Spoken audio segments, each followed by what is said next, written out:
And we are, says it's setting up our live stream. So I'm just going to make sure that it is going. And once I see our faces there, yay, it's there. Okay. It's always weird how this happens. So hello, everyone. Thank you for joining us this Friday at lunchtime. I'm Julie Hirschberg, and I'm joined by the amazing Chelsea Richardson today, who directs our functional movement disorders program, which is the perfect person for us to talk to today about what we do in our program. Now, this is kind of a special Friday session because it's part 2 of what we did on Monday. And so if you missed out on Monday on our Instagram page, check it out. We did an interview with the most amazing Bella, who is a young woman who went through our integrated program for functional neurologic disorders and just really did spectacular. And I just loved her sharing her story and her words. So that was on Monday, which, by the way, if you are not on our newsletter, I send out all the videos that we do, all the articles, resources, cheat sheets, all of those things to our newsletter list. And so if you're a person with a neurologic disorder, you can sign up on our reactivept.com website. If you're a healthcare provider, sign up on reactiveeducation.com. And you'll get all this in your inbox every week, all the links and all of that stuff. So you'll see our Monday interview as well. It was an awesome interview. It was so wonderful to see Bella. And we got to hear from her what her experience was. And then I got questions of like, well, what did you do? What are you doing over there? It was kind of the question. And it's like, we're not doing voodoo. It's not magic. We're doing like evidence-based therapy in an integrated way for people with functional movement disorders. So that's what we're going to talk about is what exactly are we doing? I think we're going to have a couple follow-ups on this because I really want to interview our yoga therapist as well to talk about what she has been doing, because as I have worked with her and looked at what she contributed to Bella's integrated program, it was just really, really phenomenal. So today we'll talk about what our intensive program is, our intensive and integrated program for people with functional neurologic disorders, link that to the literature, and particularly how this integrated team approach, I think, is really our secret sauce. What are some of the kind of philosophies or theories that drive our program? And then what are some of the specifics? Like what, particularly for Bella's case, what did a PT program look like? And this was Chelsea and our team really working together to build that program. What an OT program looks like, what the other team members bring to that. So that's a lot. But Chelsea, I know you're a part of most of our integrated programs. So I wonder if you could just share briefly, what does an integrated program mean? How do we set that up with somebody? Yeah, it's a great question. So typically when someone's interested in coming to see us for an integrated program, we start with a consultation, typically with myself or Julie or Naoya, one of our other program directors, or HR Lay. She's our concussion program director. And we really get to know the needs of the client and the person in front of us. And so we're really diving into the aspects of our integrated program and seeing if it would be a good fit. And our integrated program is set up to have physical therapy, occupational therapy, neuropsychology, and then typically some kind of wellness support. So depending on the person, it could be personal training, like return to more of like a generalized fitness program, like a strength training program, or it could be something a little more specialized, which is our yoga therapist. And so really in that first meeting, we get to know the person and their individual needs. And from there, we make a recommendation about what their team might look like. So typically our team always includes PT, OT, and psychology, and typically now yoga therapy, because it's just been a game changer in a lot of our intensives. So we discuss kind of like what to expect. Our programs tend to range anywhere from like a 2-week program to an 8, maybe even an 11-week program, depending on the person's needs. And really, we set it up to have pretty intensive therapy, at least for functional movement disorders. So they might be having 1 to 3 sessions a day with different disciplines, and lots of practice to do when they're not with us, that they can take home with them.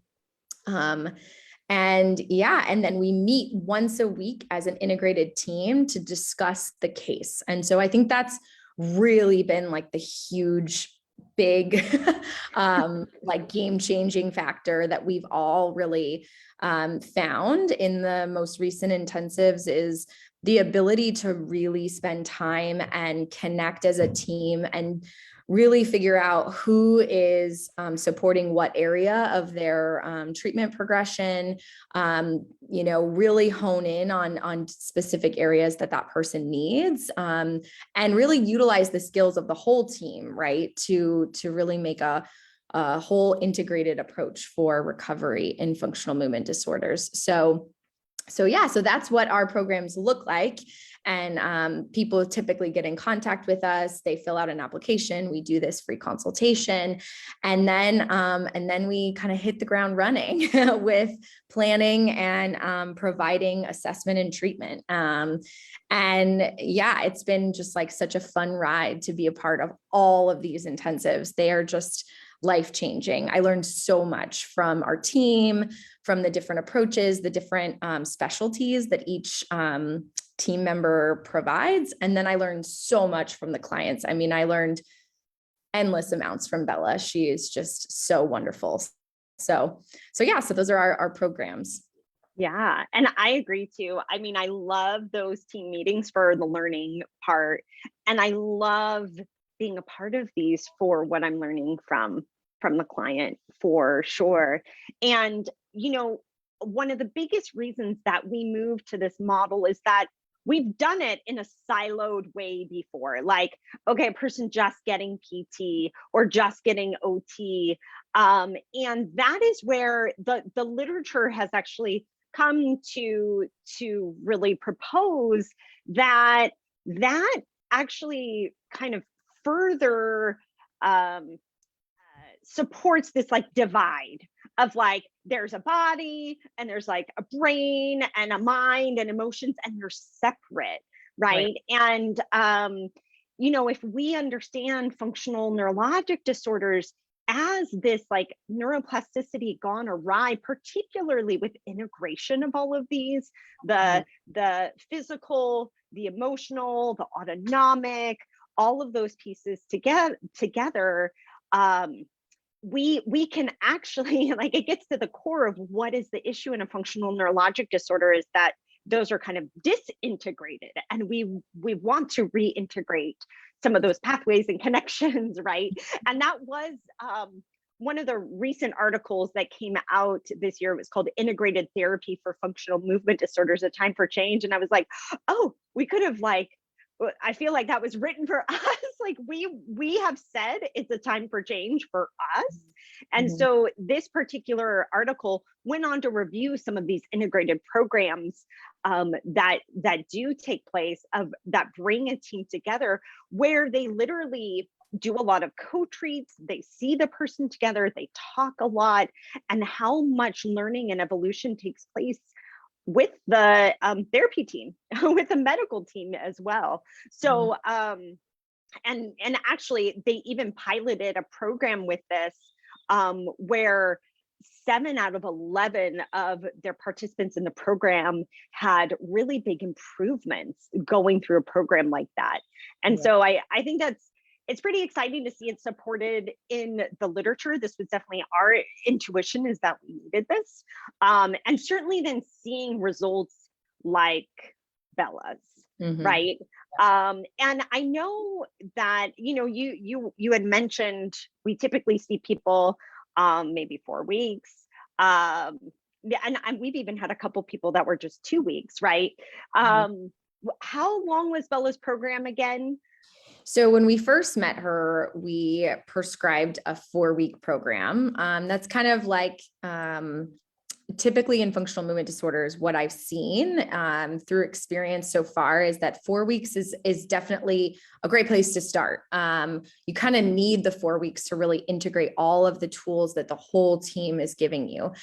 So we started with that. And by the end of the 4th week, we were making so much progress with Bella that like our team was like, we need more. And then her family and her motivation was just, she was just like, I have to keep going. I have to keep seeing what I can achieve. And, you know, that was a big sacrifice for them and their family. And they really put a lot into being able to stay in a place where they don't live. They don't live in California, and they stayed and actually ended up staying 10 weeks for therapy. And I really feel like those that second half of her program was really like just like being able to open endless doors for her that she didn't maybe even know was possible. But we really needed those first 4 weeks to unlock some of the underlying issues and being a lot of like sensory and proprioceptive issues. And if we didn't address that, we wouldn't have gotten to where we were in the second half of her program. Right, right. And I think as I was going through, I kind of wrote down, one thing that's really cool is within our team meetings, we take notes, we collaborate, we kind of figure out things together, we work and plan the next week and where we're going. And it was really nice to go back and look at those team meetings and see those little things, because it was like, Bella, as she described in her story, right, came in with a functional blepharospasm, not able to see, not able to talk well, swallow, not good trunk and head control, no limb movements, severe sensory loss, a lot of functional neurologic symptoms, really severe headaches too, seizures. There were dystonia. Yep. dystonia in her arm. So this was not just one functional symptom, but many, right? And it was really interesting to see and go back and go, wow, by week 2, sensation was already coming back. The painful headaches were really decreasing. The seizures were really decreasing. And then it was like week 3, there was volitional movement, even one finger, right? And week 4, the eyes were opening and opening more and more until she had full control there. It was really cool to go back and be able to read through all of that.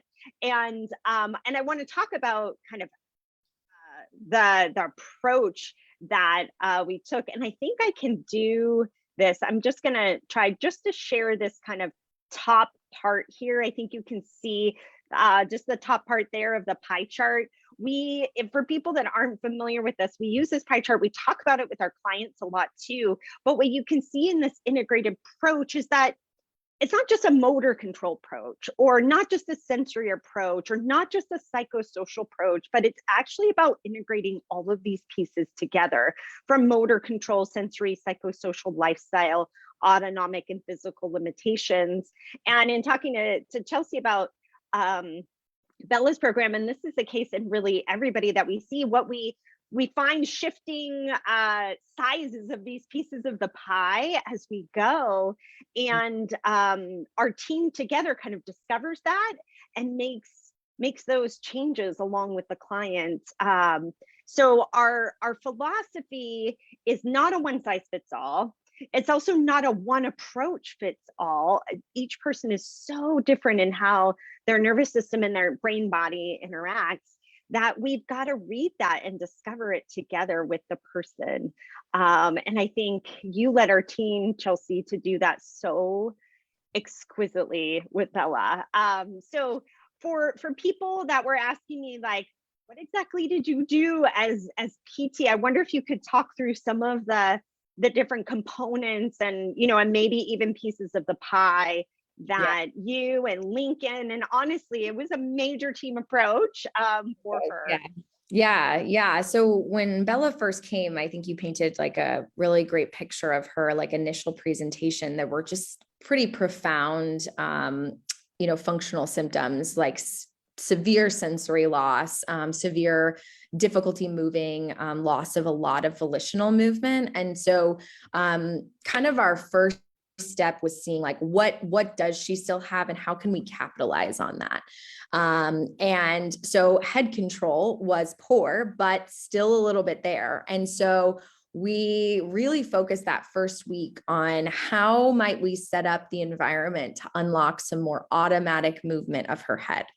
And so like Julie even showed this great video last night in our mini course of like us on the table. She has like a head laser on her head and a tambourine attached to it. And we had her favorite music on and we were all in the room just like dancing to her favorite music. And she was able to move her head in much more automatic ways than I think she had even realized. And that was like the first window. We were like, okay, here is like our opening. This is a way we can start to drive some more automatic movement. And really that was something like our therapy team was constantly thinking about, was like, how might we set up the environment to allow for some more automatic movement. Now, when someone has such profound loss of volitional movement, there's typically an associated sensory component. And for her, it was a loss of sensory input, or like a very heightened sensory input with the pain and headaches. And so that was like another big piece on initial eval, was like she had very low tone, and very, very impaired sensation. And so trying to find some sensory inputs that could provide some proprioception, some joint compression, some kind of feedback about where she might be in space.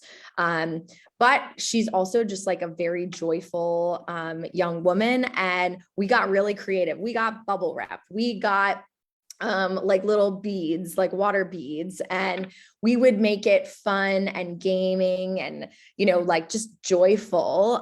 We tapped into some of the things she loved. And she really like allowed us into her world, and we utilized that for a lot of our sensory training and a lot of our driving of automaticity of movement.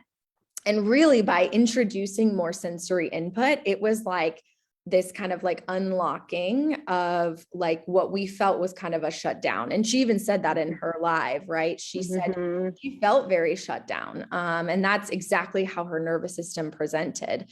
And soon enough, she was like, oh, I can feel that vibration on my shoulder, and I can feel, your light touch. And we would play games and expose different sensory inputs. And that just kind of slowly evolved over time. So I don't think we would have been able to get as many like motor recoveries had we not really honed in on the sensory, at least from the PT side. And that was also coupled with a lot of autonomic treatments. And that was kind of a dual approach, I guess a three-pronged approach, because it was like yoga therapy addressing a lot of autonomic regulation, occupational therapy, addressing a lot of autonomic, and then us as well. Like the leaf was a really helpful tool initially to get a window into what's going on in her autonomic nervous system. Where is she at? And how might we be able to help her regulate that a little bit better? So that's kind of how we started. And then it really evolved. And she's so creative and so artistic. So it became really apparent really fast that art was going to be a way to really access some more joy and meaningful movement for her. And so we actually had our doctoral student help her paint, and she would create the paintings in her mind. She couldn't even see it, but she was like, this is what I want to see. And we would help her create it with lots of sensory input, changing her positions, getting some rocking chair. She really liked that. She had better head control in a rocking chair. And then all of a sudden she could move her finger, and we played balloon toss with the finger, and she could like interact with her sister with her finger. And that was like, again, one more window to be like, okay, let's keep going in, keep diving what's possible here. So yeah, it really evolved as her symptoms kind of unlocked and as her capabilities And she really took some of those strategies home too. So she was doing a lot of sensory, a lot of meaningful artwork, a lot of meaningful, joyful activities at home, which just reinforced to her nervous system those connections that we were making in therapy. And it was so fun to see. And I will never forget the day she actually like tricked us. She came into the clinic. She had her sunglasses on and we were like, "Are you ready to get started?" And she was like, "I have a surprise for you." And she took off her sunglasses and her eyes were open and she was like, "I can see you." And we were all like, "What?" It was just like So awesome. the biggest party. And we showed her around the clinic and she was so excited to see everything. And we did lots of sensory on the face to help with some of that, and unlocking some of her ability to access some of that automatic eye opening. And man, it was really, really cool to see. Yeah. Oh my gosh. I mean, I just kind of get chills thinking about it. And what was the frequency? She had things like most days of the week, sometimes 2 things a day, right? Yeah. So we did, the initial frequency was 4 times a week PT, 4 times a week OT, 2 times a week neuropsychology. And since she is under 18, we worked with our pediatric neuropsychologist contact in Newport Beach as a reference. So that was really cool to be able to continue to collaborate with her. And then she also had yoga therapy 1 to 2 times a week. And that was for 4 weeks. And then after that, we just tried to keep that intensity up as much as we could. So it tapered a little bit, I think, to 3 times a week. But yeah, she was getting at least 1 to 2 therapies almost every day. Yeah. Yeah. So it truly was intense. Truly was. So the other thing, I think you hit on so many things in the intervention that were such an overlap between PT, OT, yoga, all collaborating, and even psychology. I know I was there for at least one of the meetings where we got to work with the psychologist too, who was reinforcing this connection of brain, body, emotions, that for so many of us is hard to connect. So I think it was so nice to have that component, as well as I know OT also worked in sleep and lifestyle pieces, really finding meaning. I know she talked about in her interview about the nonprofit and the work that she did gathering gifts, and we had an overflowing box of gifts in our Torrance clinic that she got to share with people. And it was just really profound how our team came together for that. And we'll have to have Andrea join us for a yoga therapy talk, because I think that can people may not understand what yoga therapy brings here, and I think a big piece of it is honestly that integration of mind body, which is really powerful. So that kind of gets you at the a little window, I think, into many of the creative things that went into this program, the amount of therapy that it took to have, because honestly, a 10-week program in many of our traditional settings might only be 10 sessions or maybe 20 sessions. This was a lot of sessions of therapy, a lot of integration to get here, but boy, well worth it. A lot of time that she and her family invested into her program, for sure, which is just remarkable. And I want to point people to a couple of resources, so we'll put them in the newsletter. I'll put this integrated therapy for functional movement disorders article, and I'll also share the consensus recommendations for occupational therapy. Those came out, I believe, like a year and a half ago. And we're also been really helpful when we're talking to other professionals who are new to functional neurologic disorders. How exactly does an OT approach it? And so I think that's a really nice way to kind of have an introduction to that. So I'll share both of those resources. Join our newsletter at reactiveeducation.com to be on our newsletter and get that every week. And Chelsea, thank you. Thanks for being here. This is fun to talk about this really fun program. It was such a joy to have this happening at Re+active for sure. So thank you. And thank you all for, thank you all for joining us today too. And we will see you next week. Have a great weekend. Bye.